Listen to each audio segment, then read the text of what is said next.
যেই বিপদ দিয়েছেন, নিয়ামত আমাদের ভিতরে দিয়েছিলেন, নিয়ামতটাকে আমাদের কাছ থেকে নিয়ে নেওয়া হয়েছে। কারণ হয়তোবা আল্লাহ রাব্বুল আলামিনের শুকরিয়া আমরা আদায় করতে পারি নাই। এ কারণেই হয়তো আল্লাহ রাব্বুল আলামিন নিয়ামত দেওয়ার পরেও আবার আমাদের কাছ থেকে উঠাই নিয়েছেন। এটা একমাত্র আল্লাহ রাব্বুল আলামিনের ইচ্ছা। কারণ বান্দা যখন দুনিয়ার জমিনে বেশি নাফরমানি করা শুরু করে, তখন আল্লাহ রাব্বুল আলামিন এভাবে মাঝে মধ্যে আমাদেরকে বিভিন্ন রকমের বিপদ দিয়া, বালা মুসিবত দিয়া আমাদেরকে সংশোধন হওয়ার সুযোগ দান করেন। তাহলে আমাদের এটা একটা সুযোগের মতো মনে করতে হবে, যেটা আমাদের একটা পরীক্ষা। প্রত্যেকটি মানুষের জীবনে স্কুলে ছাত্ররা ভর্তি হলে তাদেরকে পরীক্ষা যেমন দিতে হয়, দুনিয়ার জমিনেও ঈমান নিয়ে টিকে থাকতে হলে আল্লাহ রাব্বুল আলামিনের অসংখ্য পরীক্ষার মাধ্যমে আমাদেরকে বিজয়ী হতে হবে। সমস্ত পরীক্ষা যদি উত্তীর্ণ হতে পারেন, ধৈর্য ধারণ করতে পারেন, তাহলেই আল্লাহ রাব্বুল আলামিন বলছেন, আমি যেই ব্যক্তি ধৈর্য ধারণ করবে তার সাথে আমি আছি। ইন্নাল্লাহা মা'আস সাবিরিন। নিশ্চয়ই আল্লাহ রাব্বুল আলামিন ধৈর্যশীলদের সাথে থাকেন, ধৈর্যশীলদেরকে পছন্দ করেন, ধৈর্যশীলদেরকে ভালোবাসেন। এজন্য আমাদেরকে ধৈর্য ধারণ করতে হবে, অপেক্ষা করতে হবে, আল্লাহ রাব্বুল আলামিনের কাছে চাইতে হবে। নিয়ামত আল্লাহ দিতে পারেন, আবার নিয়ামত 6 মাস বসে আপনাকে এমন একটা নিয়ামত দিবেন, সেই নিয়ামতটা আপনি দেখবেন, নাশুকরিয়া করবেন, মুহূর্তের ভিতরে নিয়ামতটা আবার ছিনিয়ে নিতে পারে। বেশি সময় লাগে না, একটা দিনের ভিতরে সারা দেশের মানুষের কত লক্ষ কোটি টাকা ক্ষয়ক্ষতি হয়ে গেছে। একদিনও মনে হয় বেশি না, দুপুর থেকে 2-3 ঘন্টা বৃষ্টি হওয়ার কারণে সমস্ত ফসল পানির তলে ডুবে গেছে। তাহলে লক্ষ লক্ষ টাকার ফসল আমাদের কাছ থেকে হারিয়ে গেছে। মাত্র আল্লাহ রাব্বুল আলামিন 2-3 ঘন্টা বৃষ্টি দিয়েছেন। আল্লাহ যদি চাইতেন এর বেশিও দিতে পারতেন। এখন তো মানুষ কিছু কিছু ফসল ঘরে তোলে, ইচ্ছা করলে তাও সুযোগ না দিতে পারতেন। এজন্য আমাদেরকে সবসময়ের জন্য তার নিয়ামতের শুকরিয়া আদায় করতে হবে। আল্লাহ এই জন্যই পবিত্র সূরাতুল আর-রহমানের ভিতরে ঘোষণা করেছেন, হে আমার বান্দা, তুমি আমার কোন কোন নিয়ামতগুলোকে অস্বীকার করতে পারো? ফাবিআইয়ি আলাই রাব্বিকুমা তুকাযযিবান। তুমি আমার কোন কোন নিয়ামতগুলোকে অস্বীকার করতে পারো? জিজ্ঞেস করছে আল্লাহ যে কোন নিয়ামতগুলোকে তুমি অস্বীকার করতে পারো। আল্লাহ আমাদেরকে বারংবার এই সূরাতুর রহমানের ভিতরে বারংবার এই আয়াতটা আসছে যে তুমি কোন নিয়ামতটাকে, আমার কোন নিয়ামতটাকে অস্বীকার করতে পারো। সুবহানাল্লাহ। দুনিয়ার জমিনে আল্লাহ যা বানাইছে সব আমাদের জন্য উপকারের জন্যই বানাইছে। হয়তো কেউ প্রত্যক্ষ উপকার করে, কেউ পরোক্ষ উপকার করে। আল্লাহ রাব্বুল আলামিন সব প্রাণীকে, সমস্ত মাখলুকাতকে মানুষ বান্দার উপকারের জন্য বানাইছে। সাধারণ একটা মাছি, একটা মশাটাকেও আল্লাহ আমাদের বান্দার উপকারের জন্য বানাইছে। জোরে বলেন না সুবহানাল্লাহ। মশায় কি করে? বান্দার চুমা দেয় না কামড়ায়? কামড়ায়, রক্ত খায়। এই মশা প্রাণীটাকেও বান্দার উপকারের জন্য বানাইছে। সুবহানাল্লাহ। এতটুকু তো আমরা খেয়াল করি না, ভাবি না যে আল্লাহ আমাদেরকে একটা মশা দ্বারা উপকার করেন। পিছনের ইতিহাসে যাই, মিস্টার নমরুদের কিভাবে মারছে মশায়, মনে আছে? ল্যাংরা মশা দিয়া কুটকুট কুটকুট কইরা কামড়াইয়া নমরুদের এমনি কায়দায় মারছে যে যখনই মাথা বাঁচাইয়া জোতার সাথে সম্পর্ক করে দিয়েছে, জোতার সাথে আর মাথার সাথে এমনি সম্পর্ক করাই দিছে, যখনই জুতা দিয়ে মাথায় পিটান শুরু করে তখনই মাথায় শান্তি লাগে, একটু ভালো লাগে। যখনই জুতা বন্ধ করে তখনই আবার কামড়ানো শুরু করে। এভাবে করে নিয়োগ দেওয়া হইল কর্মচারী, সকাল বিকেল কর্মচারী নিয়োগ দেওয়া হইল, সকালে এক শিফট, বিকেল এক শিফট।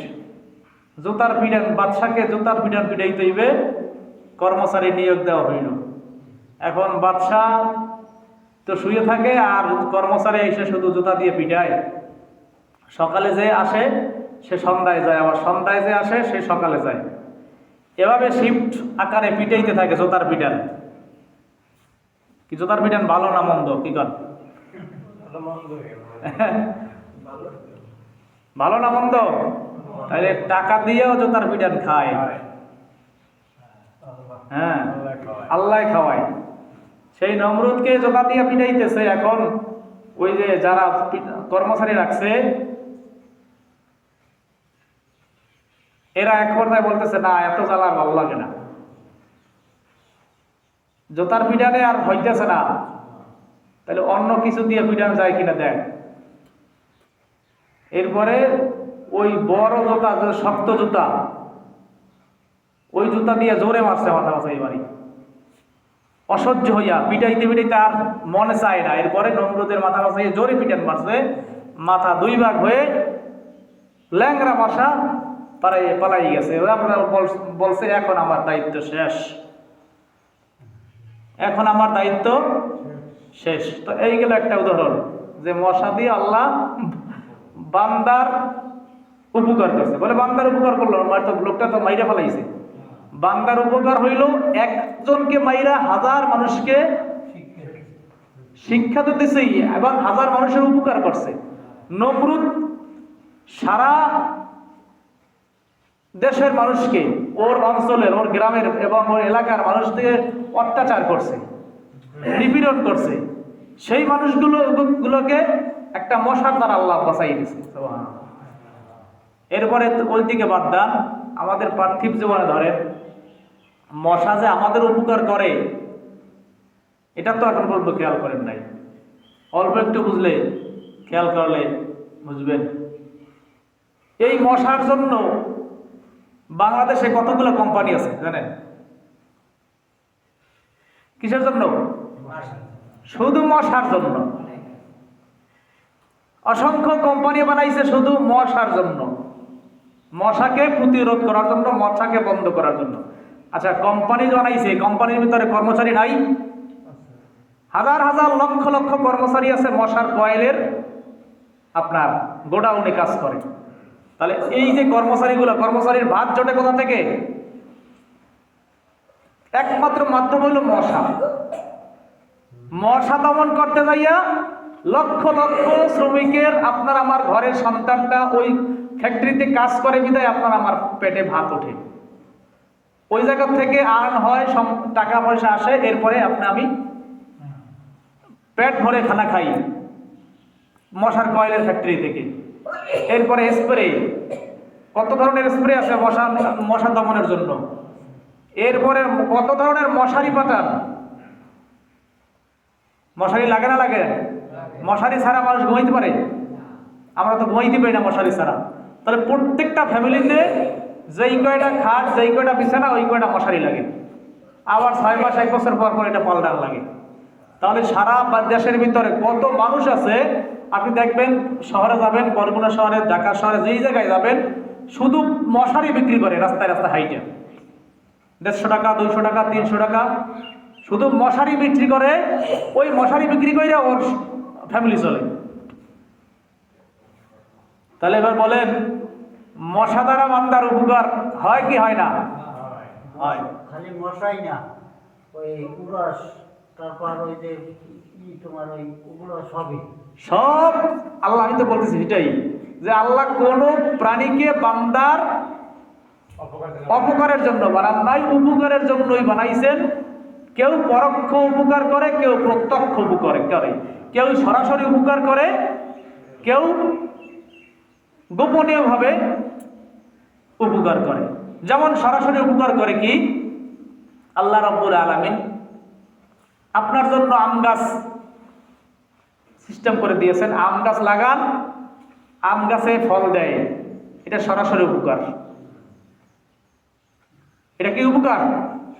সরাসরি প্রত্যক্ষ উপকার। কাঁঠাল গাছ লাগাইছেন, কাঁঠাল গাছ থেকে কাঁঠাল আসে, এটা সরাসরি উপকার। আম গাছ, জাম গাছ, লিচু গাছ লাগাইছেন, লিচু গাছ থেকে উপকার আসে, এটা সরাসরি উপকার। গরু ছাগল পালেন, মুরগি পালেন, এটা গরু ছাগল বিক্রি করে টাকা কামাই করেন, দুধ খান, গোস্ত খান, এটা সরাসরি উপকার না আপনার বিরোধী কখন হয়েছে? কোন গরু কোন ছাগলে বলছে আজ পর্যন্ত যে আমারে আজকে জবাই দিতে পারবে না, আমারে বাজারে বিক্রি করতে পারবে না? হয় নাই। আপনার যখনই প্রয়োজন হয় আপনি তখনই তাকে বাজারে নেন, যখনই প্রয়োজন হয় তখনই তাকে ঘরে রাখেন, যখন প্রয়োজন হয় তখন তার কাছ থেকে দুধ দহন করে খান, যখন প্রয়োজন হয় মুরগিটাকে ধইরা মেহমান আসলেই জবাই করে খান। তাহলে এগুলোর প্রত্যক্ষ উপকার। আর পরোক্ষ উপকার কি? পরোক্ষ উপকার হইল উপকারই করে কিন্তু ঘুরাইয়া। সাপ আমাদের পরোক্ষ উপকার করে, সাপ আমাদের পরোক্ষ উপকার করে কিন্তু ঘুরাইয়া। আপনি সাপে উপকার করে দেখেন না, গোপনীয় ভাবে সাপের বিষ দ্বারা কেমোথেরাপির ঔষধ বানানো হয়। মশা ও ঘুরেই উপকার করে, হাজার হাজার মানুষের খোরাক জোগাড় করে ও আল্লাহ একটা মশা সৃষ্টি কইরা। ওই যে বাবা বলছে আপনার ওই যে কুরাস সারপোকা, সারপোকা মানুষের উপকার করে ঘুরেই হইয়া। কত হাজার হাজার মানুষ আছে সারপোকার ওষুধ বেছে, বিশ্বের ভিতরে আছে সব। কত হাজার হাজার মানুষ সারপোকার ওষুধ বেছে আছে। সারপোকার ওষুধ যদি বিক্রি করে তাহলে ফ্যাক্টরি আছে কিনা? ফ্যাক্টরির ভিতরে আপনার কর্মচারী আছে কিনা? তাহলে প্রত্যেকটা ক্ষেত্রে বান্দার উপকারের জন্যই বানানো হয়েছে, আল্লাহ রাব্বুল আলামিন বানাইছেন। এজন্য আল্লাহ বলেন যে ফাবিআইয়ি আলাই রাব্বিকুমা তুকাজ্জিবান, তুমি আমার কোন নিয়ামতকে অস্বীকার করবা?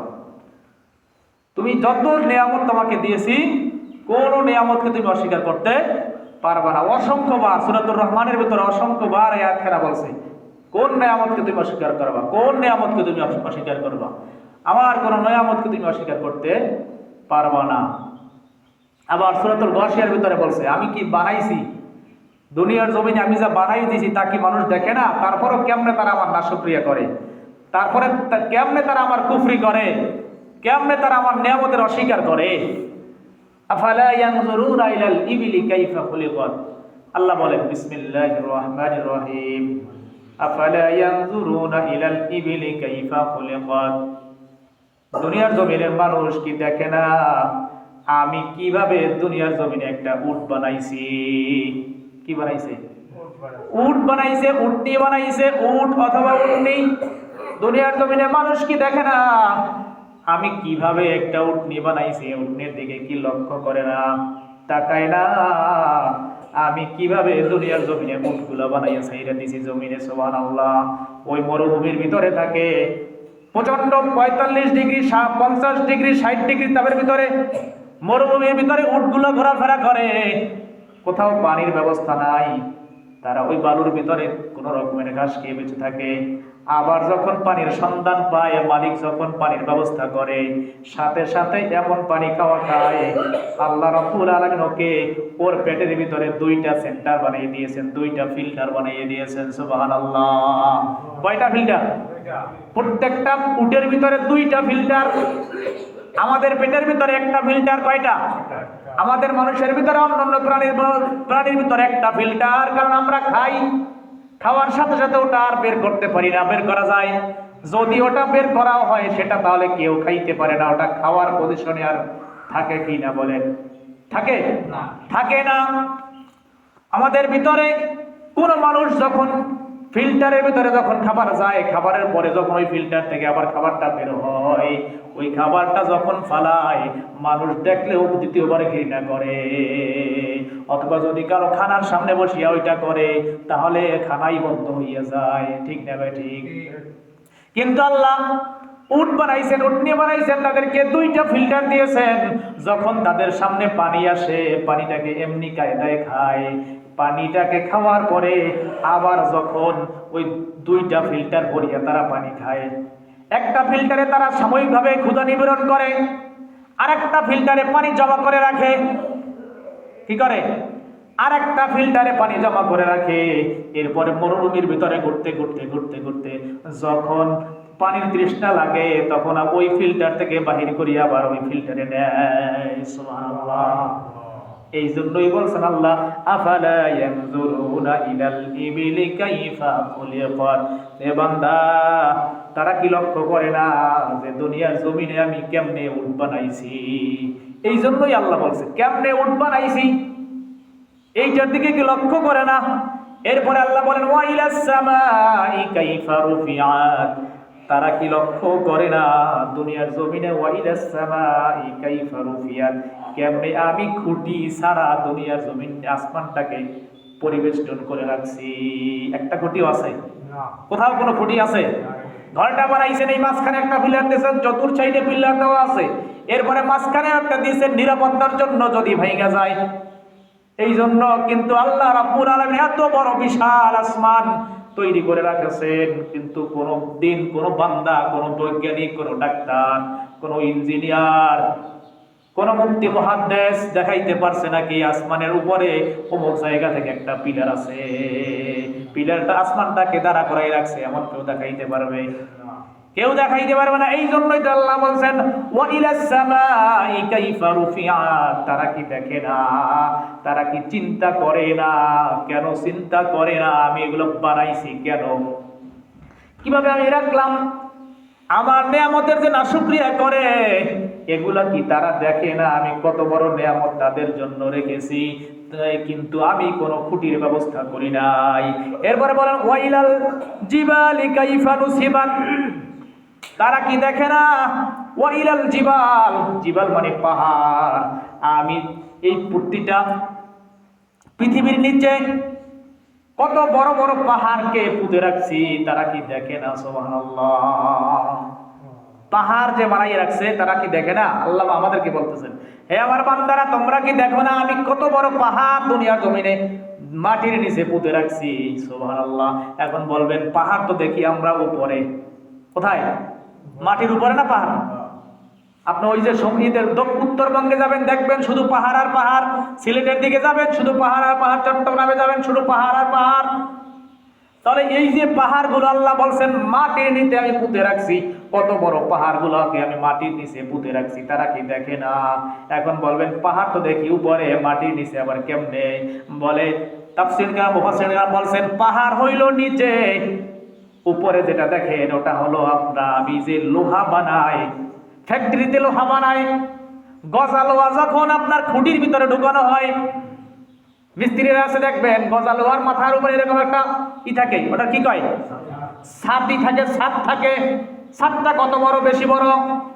কত বড়? লোহার থেকে কয় ইঞ্চি বড়? লোহাটা লম্বা, যে লোহাটার থেকে ছাদটা কয় ইঞ্চি বড়? বড় না লোহা? ওই যে আপনার গজা লোহাটার তুলনায় ছাদটা খুবই সামান্য ছোট। কি বলেন, ছোট না? ছাদটা খুবই ছোট, সর্বোচ্চ 1 ইঞ্চি। লোহা যদি আপনার একটা গজা লোহা যদি 5 ইঞ্চি হয়, লোহাটা হবে, ছাদটা হবে 1 ইঞ্চি। তাহলে তুলনায় অনেক ছোট, অনেক ছোট। আল্লাহ রাব্বুল আলামিন বলেন আমি তো পাহাড়গুলা বানাইছি লোহার যেরকম ছাদ আছে, গজা লোহার যেরকম ছাদ আছে, পাহাড়গুলা এটা হলো ছাদ। সুবহানাল্লাহ। পাহাড়গুলো এটা কি? উপরে যেটা দেখো বান্দা তোমরা, এটা হলো ছাদ, আর নিচে হলো লোহার মতো এরকম গাড়া। এটার মাধ্যমে আমি দুনিয়ার জমিনটাকে স্থির রাখছি। এই লোহাটার মাধ্যমে আমি, এই পাহাড়টার মাধ্যমে দুনিয়ার জমিনটাকে আমি কি করছি? স্থির রাখছি। এই জন্যই বলছে আমি ওয়াইলাল জিবালি কাইফা নুসিবাত, আমি নুসিবাত মানে হলো পুঁতে রাখছি। কি রাখছি? পুঁতে রাখছি, উপরে রাখে নাই। আমরা তো বুঝি পাহাড় উপরে, কিন্তু পাহাড়ের ছাদটা উপরে, কিন্তু পাহাড়ের খুঁটিটা, ওটা পাহাড়ের যে ব্যাসার্ধটা ওটা হলো নিচে। পাহাড়ের ব্যাসার্ধটা কোথায়? নিচে। ওটা লম্বাটা হলো নিচে। ওই সেই জায়গায় পাহাড়, ওই জায়গা থেকে একেবারে নিচে, কত কিলোমিটার নিচে, ওটা একমাত্র আল্লাহ রাব্বুল আলামিন জানে। এই জন্যই আল্লাহ বলছেন ওয়াইলাল জিবালি কাইফা নুসিবাত। এরপর আল্লাহ বলেন ফাযাক্কির ইন্নামা আনতা মুযাক্কির, আল্লাহ এরপরে রাসূল সাল্লাল্লাহু আলাইহি ওয়াসাল্লাম উদ্দেশ্য করে বলেন, ইয়া রাসূলুল্লাহ, আপনি আপনার উম্মতদেরকে এগুলো শোনান এবং বলে দিন, আর আপনি মানুষদেরকে দাওয়াত দিতে থাকেন। আপনাকে আমি কখনো দারোগা করে বানাই নাই। আপনার কাজ হলো দাওয়াত দেওয়া। আপনার কাজ কি? জোরে বলেন, কার কাজ? নবীর কাজ। কার কাজ? নবীর কাজ। নবীর উত্তরসূরিদের কাজ দাওয়াত দেওয়া। গ্রহণ করার মালিক যাকে দাওয়াত দিবে সে গ্রহণ করলে করবে, না করলে না করবে। আমাদের কাজ হলো দাওয়াত দেওয়া। নবীর উম্মত যারা, নবীর উম্মতেরও কাজ হলো দাওয়াত দেওয়া। নবীরও কাজ ছিল মানুষদেরকে দাওয়াত দেওয়া। ফাযাক্কির ইন্নামা আনতা মুযাক্কির, আপনাকে তো আমি দারোগা করে বানাই নাই। কি করে? আপনি শুধু উপদেশ দিবেন, মানুষদেরকে উপদেশ দিবেন, দাওয়াত দিতে থাকবেন। তবে মনে রাখবেন, আপনাকে কিন্তু আমি দারোগা করে বানাই নাই। পুলিশ যেরকম মানুষদেরকে টর্চার করে, এভাবে টর্চার করার জন্য আপনাকে আমি বানাই নাই। আপনি শুধু মানুষদেরকে, আপনার উম্মতদেরকে দাওয়াত দিতে থাকবেন। কে গ্রহণ করলো কে না করলো এটা আপনার দেখার বিষয় না। এই জন্যই তো নূহ আলাইহিস সালাতু ওয়াস সালাম আল্লাহ রাব্বুল আলামিন এর হুকুম মানার জন্য ৯৫০ বছর পর্যন্ত দাওয়াত দিয়েছে। মাত্র ৮০ জোড়া লোক, ৮০ জোড়া মানুষ কালেমা পাঠ করেছে। কত বছর? ৯৫০ বছর পর্যন্ত। এক পর্যায়ে নূহ আলাইহিস সালাতু ওয়াস সালাম আল্লাহর কাছে কান্না করে, আল্লাহ, আমার জীবনটাই তো ব্যর্থ গেল। এত বছর পর্যন্ত আমি দাওয়াত দিলাম, এত বছর পর্যন্ত আমি দাওয়াত দিতেছি, কিন্তু কোন মানুষই তো আমার কালেমা গ্রহণ করে না। কালেমা গ্রহণ করে না, বরঞ্চ যখন আমি তাদেরকে দাওয়াত দিতে থাকি, আযানিহিম, তাদের কানের ভিতরে হাত দেয়। কি করে? আমি যখন কত বড় নূহ আলাইহিস সালাতু ওয়াস সালামকে কত মানুষে কত অপমান করছে, একটু উদাহরণ দেই। যখন আয়াতের ভিতরে আসছে আযানিহিম, তাদের যখন নূহ আলাইহিস সালামকে মানুষ দেখতো, একেবারে সংক্ষেপে বলে দিই, নূহ আলাইহিস সালামকে যখন মানুষ দেখতো, দেখার সাথে সাথে কানের দুই কানের ভিতরে আঙ্গুল দিয়ে ফেলাইতো। নাউজুবিল্লাহ। কি করতো? কত বড় অপমান! এটা বড়, নিজে এটা খেয়াল করে দেখবেন, বড় একটা অপমানের বিষয়। প্রত্যেকটা মানুষের কানের দুই আঙ্গুলের দুইটা আঙ্গুল দুইটা কানের ভুটার ভিতরে, ছিদ্রের ভিতরে ঢুকাইয়ে দিতেন। নূহ আলাইহিস সালামকে দেখলেই তারা কানের ভিতরে আঙ্গুল দিতেন। এবং মহিলারা যে পর্দা করে, মহিলারা পর্দা করে না, মুখোশটাকে ঢাকে, এইভাবে আটকায় না, চক্ষু দুইটা বাহির থাকে। নূহ আলাইহিস সালামকে যখন তার উম্মতরা, তার আপনার ওই সমাজের মানুষগুলো, কাফিরেরা যখন তারা দেখতো, দেখার সাথে সাথে মুখটারে ঢাইকা দিত। নাউজুবিল্লাহ। মুখটারে ঢাইকা তারা থাক দিয়ে চলে যাইতো, বলতো, এই তো তখনই মুসা, নূহ আলাইহিস সালাম আমাকে দেখছে। যখন রাস্তাঘাটে দেখা হইছে, এখনই তো কালেমার দাওয়াত দেওয়া শুরু করবে, এর চাইতে কানটারে আটকাইয়া ফেলাই। নূহ কি বলে ওটা আমার শোনার দরকার নাই। আর আমাকে জানো চেনে না, চিনলেই তো বলবে, ভাই তুমি দাঁড়াও, তোমাকে একটু কালেমার দাওয়াত দেই। এই জন্য মুখটাকে আটকাইয়া অপরিচিত মানুষের ভান ধইরা পাশ থেকে চইলা যাইতো। তাহলে এইভাবে অপমান অপদস্থ হইতো নূহ আলাইহিস সালাম। তখন নূহ আলাইহিস সালাম বলে আল্লাহর কাছে, আল্লাহ, তারা তো আমাকে দেখলেই কানে আঙ্গুল দেয়, তারা তো আমাকে দেখলেই মাথাটা আটকায়, চেহারাটাকে আটকাইয়া ফেলায়, এখন আমি কি করব? আমি তো মনে হয় আমার জীবনটাই ব্যর্থ গেল, মানুষ আমার কালেমা পড়ে না। তখন বলে, নূহ, তোমাকে তো আমি দাওয়াত দেওয়ার জন্য বানাইছি, কবুল করার জন্য বানাই নাই। আমি তোমার দিলের খবর জানি, তুমি দাওয়াত দিতে থাকো, কে গ্রহণ করলো কে করলো না এটা তো আর দেখার দায়িত্ব তোমার নয়, এটা দেখার দায়িত্ব একমাত্র আমার। এই জন্য আল্লাহ রাব্বুল আলামিন রাসূল সাল্লাল্লাহু আলাইহি ওয়াসাল্লামকে বলছেন, রাসূল, আপনাকে আমি দারোগা করে পাঠাই নাই, আপনি উপদেশ দিতে থাকবেন। কে গ্রহণ করলো কে করলো না ওটা আপনার দেখার বিষয় না। আমাদেরকে আল্লাহ রাব্বুল আলামিন যে এই সুযোগ দিয়েছেন, এবং নবীদের উত্তরসূরি আমরা যারা, আমাদেরকে এভাবে দাওয়াত দিতে হবে সমাজে। ইমাম সাহেব হিসেবে আমি দাওয়াত দিতেছি আপনাদেরকে, আপনার এই মসজিদের ভিতরে বসে ভালো ভালো কথা শুনাইতেছি। আপনারাও, আপনার যারা অধীনস্থ আছে, আপনার কাছে লোক আছে যারা আপনার কথা শুনে, তাদেরকে ভালো ভালো কথা শুনাইবেন, ইসলামের কথা শুনাইবেন, নামাজের কথা শুনাইবেন। কে মানলো কে মানলো না এইটা দেখার টাইম আমার নাই, কারণ আল্লাহ বলছেন আপনার দেখার টাইম নাই, আপনার শুধু বলার টাইম। দেখবেন তখন কিয়ামতের ময়দানে এই যে দাওয়াত দিয়েছেন এর বিনিময়ে পাহাড় পরিমাণ নেকি আপনার আমার আমলনামায় জমা হয়ে থাকবে। এই জন্য আমাদেরকে দাওয়াত দিতে হবেই হবে, ঠিক না বেঠিক? আর নিয়ামতের শুকরিয়া আদায় করতে হবে। যতই আমাদের কাছ থেকে আল্লাহ রাব্বুল আলামিন নিয়ামত ছিনাইয়ে নেক না কেন, ভরসা হারানো যাবে না, লেগে থাকতে হবে আল্লাহর ভরসা, আল্লাহর কাছে সাহায্য চাইতে হবে, ঠিক না ঠিক বলেন? সাহায্য চাইতে হবে কার কাছে? আল্লাহর কাছে। আল্লাহ যেই বিপদ দিয়েছেন এর থেকেও বড় বিপদ আল্লাহ দিতে পারতেন, কি করেন বলেন? এর থেকেও বড় বিপদ আল্লাহ দিতে পারতেন। এখন তো বিলের ভিতরে ডাইল, বিভিন্ন রকমের মরিচ, বাদাম এগুলো নষ্ট হয়ে গেছে, কিন্তু আল্লাহ চাইলে আল্লাহ আপনার সুন্দর একটা শখের বাড়িটাকে একটা গাছ পালাইয়া ধ্বংস করে দিতে পারতেন, আর আপনার হাজার হাজার লক্ষ টাকার ক্ষতি আল্লাহ করতে পারতেন। কিন্তু সামান্য ক্ষতির মাধ্যমে আল্লাহ আপনাকে বুঝাই দিয়েছেন, বান্দা তুমি দেখি তোকে আমি অল্প একটা বিপদ দিয়া তুই আমার শুকরিয়া আদায় করো না না শুকরিয়া করো। আল্লাহ রাব্বুল আলামিন আমাদেরকে নিয়ামতের শুকরিয়া আদায় করার তৌফিক দান করুন। আমিন। ওয়া আখিরু দাওয়ানা আলহামদুলিল্লাহি রাব্বিল আলামিন।